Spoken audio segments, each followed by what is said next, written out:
அடியுடைய வார்த்தைகளும் எங்கள் ஒவ்வொருடைய இருதயத்தின் தியானமும் உங்களுடைய சமூகத்திலே பிரீதியாய் இருப்பதாக. ஆமென்.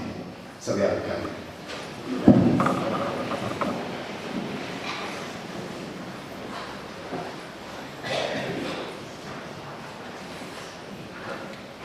இந்த நாளிலே பஸ்காவை குறித்து நாம் பேசாமல் இருக்க முடியாது. உலகெங்கும் எல்லா திருச்சபைகளிலும் இந்த பஸ்கா பண்டிகை குறித்து அதிகமாய் பேசப்படுகிறது.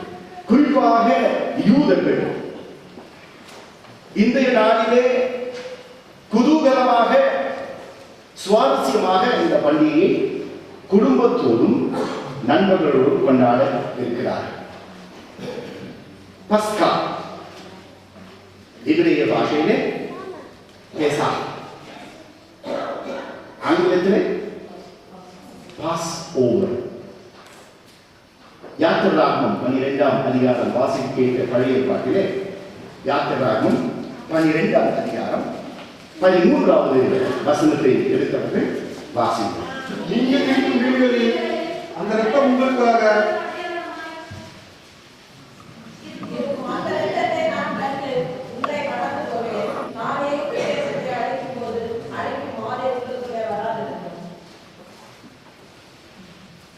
வசனத்தை நம்ம வாசிக்கும் போது கொஞ்சம் கேர்ஃபுல்லாக வாசிக்கணும்.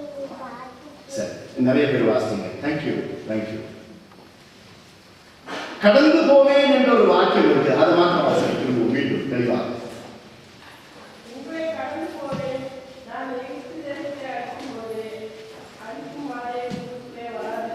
தேங்க்யூ. கடந்து போவேன் ஆங்கிலத்தில் டிரான்ஸ்லேஷன் என்னது? Pass over. ஆக பாஸ் ஓவர் என்ற வார்த்தை இந்த ஏஞ்சல் ஆஃப் டெத், இரத்தம் பூசி இருக்கிற இந்த கதவுகளை பாஸ் ஓவர், கடந்து போய்விடுவான். ஆகவே ஆங்கிலத்திலே பாஸ் ஓவர் என்று சொல்லி நாம் வாசிக்கிறோம், பேசிக்கொள்கிறோம். கிறிஸ்துவுக்கு முன் 1300வது ஆண்டிலிருந்து யூதர்கள் யாத்திராகமம் 13ஆம் அதிகாரத்திலே சொல்லப்பட்டிருக்கிற ப்ரொசீஜர், மெத்தடாலஜி, இதன் பிரகாரமாக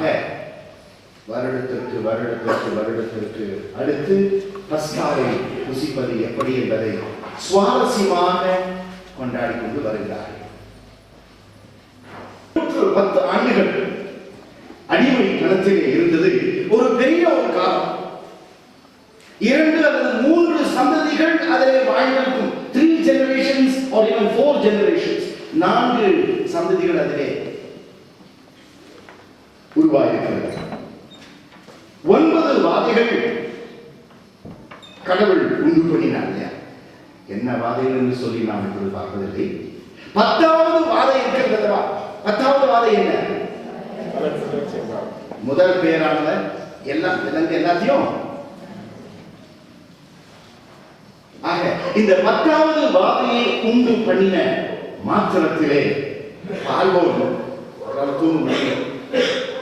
எழும்பி ஜனங்களை அழித்து இனி போதும், இஸ்ரவேல் ஜனங்களை உடனடியாக வேகமாக அனுப்பிவிடுங்கள். எப்படி அனுப்பினாமா?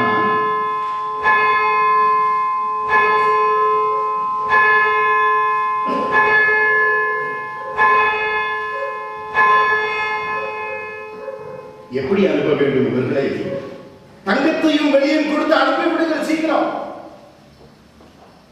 ஆக அவர்கள் எகிப்தின் அடிமைத்தனத்திலிருந்து அவர்கள் விடுதலை பெற்ற இந்த சம்பவம் இருக்கிறதையா, இதை நினைவு கூறும் வகையிலே தான் பஸ்கா அல்லது பெசாக் என்ற பண்டிகை இன்றும் கொண்டாடப்பட்டு வருகிறது. இன்று எடுத்துக்கொள்ளலாம். எருசலேமிலே ஒரு குடும்பத்தின் மக்கள் எல்லாரும் அமர்ந்திருப்பார்கள். உறவினர்கள் வந்திருப்பார்கள். ஃபாரின் கெஸ்ட்ஸ், அதாவது வேறு நாடுகளிலிருந்து வந்திருக்கிற நண்பர்கள், அவர்கள் எல்லாரும் வந்திருப்பார்கள். கூடி சேர்ந்து உட்கார்ந்து ஒரு தட்டு, எபிரேய பாஷையில் அது செடர், என்று சொல்லப்படும் இந்த தட்டிலே கசப்பான கீரை, நீங்க வேதத்தில் வாசிக்க கவனமாக வாசிக்கப்பட வேண்டும் என்று சொல்லி நான் கேட்டேன். கசப்பான கீரை ஒரு பக்கத்திலே, ஆட்டுக்குட்டியுடைய எலும்பு ஒரு பக்கத்திலே, புளிப்பில்லாத அப்பம் அது பக்கத்திலே, பிறகு கடலைகள் மூலமாக ஆன ஒரு பதார்த்தம், இவை அனைத்தையும் வைத்து இவை ஒவ்வொன்றும் ஒவ்வொரு காரியத்தை குறிக்கிறது. உதாரணத்திற்காக இந்த கசப்பான கீரை என்று சொல்லுகிறோம் இல்லையா, அந்த கசப்பான கீரை அடிமைத்தனம் என்ற இந்த கசப்பான ஒரு அனுபவத்தை நம்முடைய முன்னோர்கள் அனுபவித்திருக்கிறார்கள். ஆகவே அதை நாம் இன்னும் அதை உண்ண வேண்டும். இந்த கசப்பான கீரையை உண்ணுவது மட்டுமல்ல, வைன் என்று சொல்லுகிற திராட்சை ரசம் இருக்குது இல்லையா, அதிலே மூழ்க வைத்து எடுத்து சாப்பிடுவார்களாம். ஏன் அந்த வைன், ஏன் அந்த இனிப்பு? அதாவது கசப்பான இந்த அடிமைத்தனத்தில் இருந்து நம்முடைய முன்னோர்கள் இனிப்பான ஒரு நம்பிக்கைக்குள்ளாக அவர்கள் வந்திருக்கிறார்கள். ஆகவே we dip the greens in the wine and they eat. வழக்கம் என்னவென்றால், அந்த குழுவிலே இருக்கிற மிக குறைவான the youngest person 4 கேள்விகளை எழுப்ப வேண்டும். எதற்காக? ஆசரிக்க, மகிழ்ச்சியாக நாம் ஆசரிக்க வேண்டிய இந்த பண்டிகையை எதுக்காக நம்ம கசப்பான கீரையை சாப்பிடணும்? ஒரு பண்டிகையில நம்ம என்ன சாப்பிடணும்? வாய்க்கு பிடிக்காததை சாப்பிடுவோமா? ருசியானது, நல்லா எண்ணெய் விட்டு நெய்யை விட்டு ஹை குவாலிட்டி பொருளை வாங்கி, பலகாரத்தை பார்த்தோம்னா கிறிஸ்துமஸ்ல நான் பார்த்தேன், முதல் கிறிஸ்துமஸ் என்ன அருமையாக ருசியாக இருக்கிறது. It is part of our culture. அந்த சிறிய பெண் அல்லது அந்த ஆண் கேட்க வேண்டும், எதற்காக நாம் இப்படி கசப்பான காரியங்களை வச்சு எதுக்காக சாப்பிடணும்? விருந்தாளிகள் வந்திருக்கிறார்களே, சிறப்பான நல்ல உணவை கொடுக்க வேண்டும் என்று கேட்டு 4 கேள்விகளை கேட்க வேண்டும். அந்த வீட்டினுடைய தலைவன் கண்டிப்பாக ஆணாக இருக்கும்.